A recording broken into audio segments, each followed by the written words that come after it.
Karena satu jeda, benua baru muncul.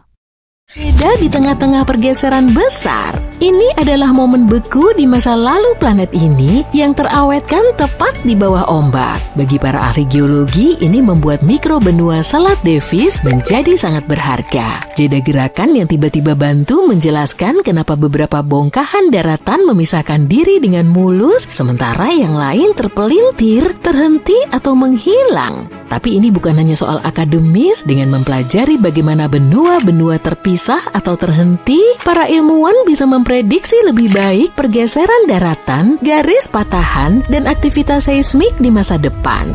Prediksi gempa bumi dan bahaya geologi bisa sangat berharga bagi semua orang.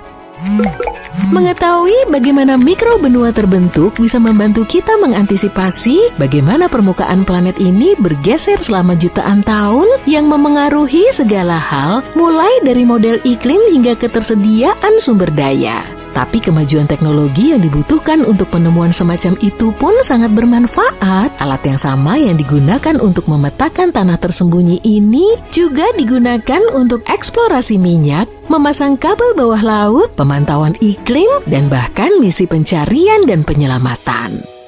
Berbicara soal teknologi, untuk waktu yang lama daratan tersembunyi di dekat Greenland ini nggak terlihat. 10 atau 15 tahun lalu, dasar laut di bawah Selat Davis adalah sebuah misteri, sangat dalam, hampir membeku, jelas bukan tempat yang paling mudah untuk dijelajahi. Tapi hari ini berkat alat-alat modern, penemuan benua baru hanya tinggal menunggu waktu. Para ilmuwan akhirnya bisa melihat dan mendengar apa yang terjadi di bawah air.